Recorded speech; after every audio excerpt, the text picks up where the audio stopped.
I want to go through this accelerated checklist. So you're going to see this in the coming book. So I'm currently working on a book about the brain changes that happen to women after 40 and why those brain changes are actually working for us, not against us.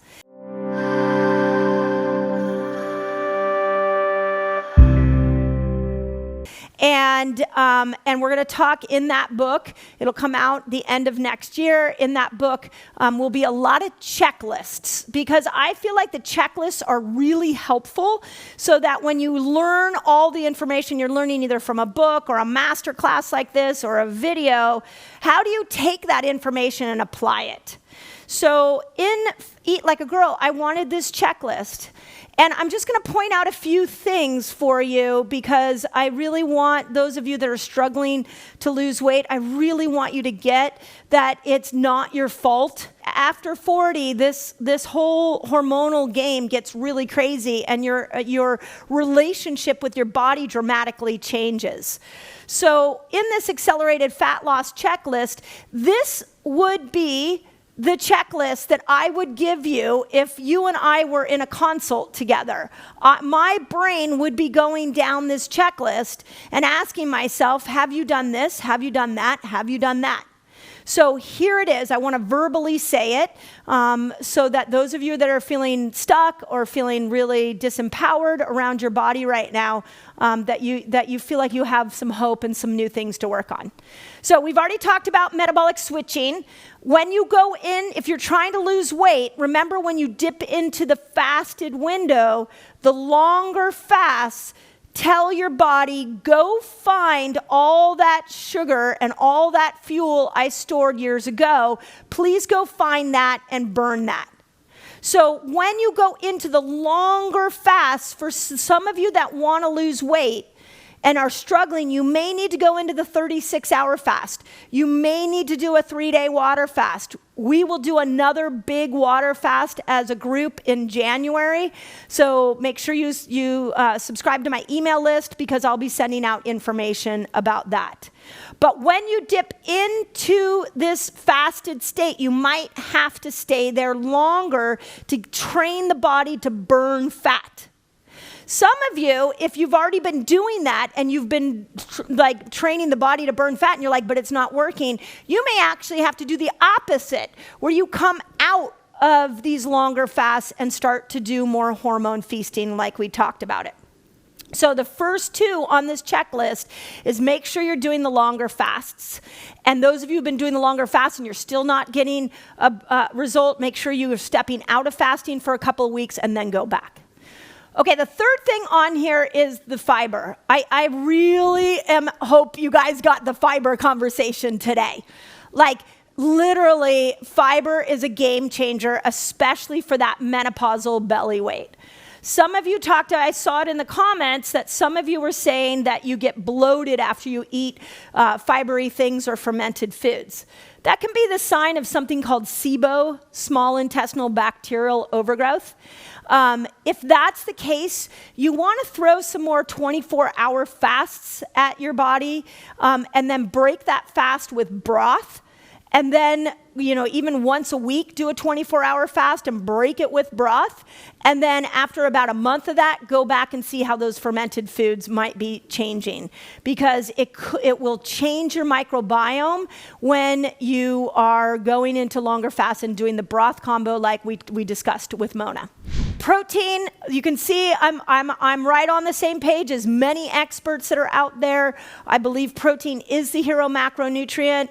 Protein is how we build muscle. I believe as we go into menopause and the postmenopausal years, we need more muscle, and protein is how we do it. I just don't want you to obsess on counting it.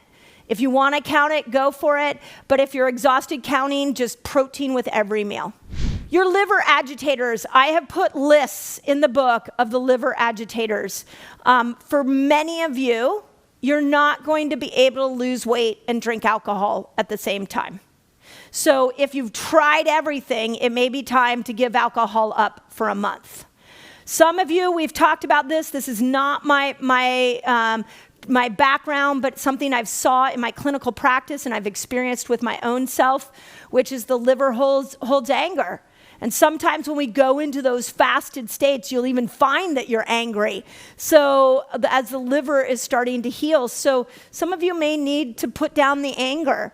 You might need to put down the resentment that you have about other people or the frustration you have at yourself.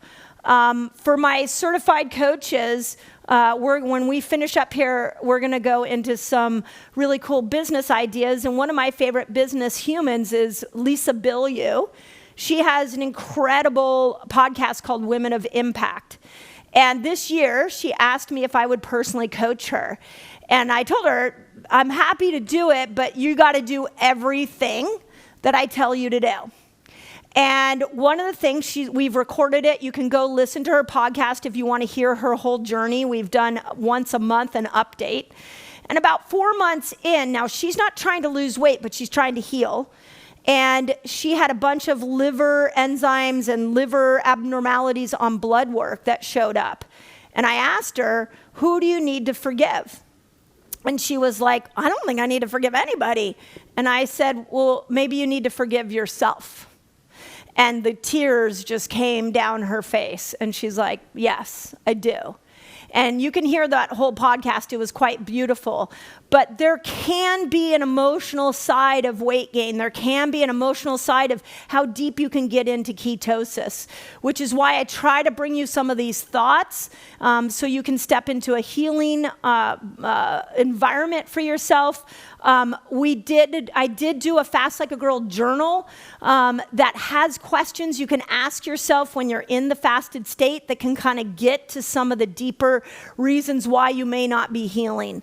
So if you're needing that next level, know that that resource is there for you. Creating exercise variation. So yes, we need strength training. I was on a call yesterday with a celebrity who's trying to lose weight before she goes on a TV show, and she's also a top athlete. And one of the things we talked about was how she needed more variation in her exercise because she was really good at pushing through, but she wasn't really good at resting. And so we came up with a plan that involved more yoga, more sprint, like HIIT training, some longer walks, some rucking. Those of you who have been following me in my Reset Academy, I've been talking a lot about my new love of rucking. But we also talked about strength training from the lens of a perimenopausal or menopausal woman, that when we go to strength training right now, it's not the repetitions that matter, it's how heavy the weights are. So you want to do the heaviest weight you can at the lowest repetition, like no more than 8 reps. I did a whole podcast interview on this with Stacy Sims, and she maps out what exercise variation would look like for a perimenopause or menopausal woman. So you can find that on the Resetter podcast. But doing the same type of exercise over and over and over again produces less results. Just like eating the same foods over and over again, you get less result. Fasting the same way over and over again, you get less result. So we need to keep mixing this up so our body knows how to keep adapting and responding. 20-minute walks after a meal. This is really important. When you eat, you get a big glucose surge. If you sit down, you go sit on the couch. We got Thanksgiving here in America showing up soon. The worst thing you can do after a big meal is sit down.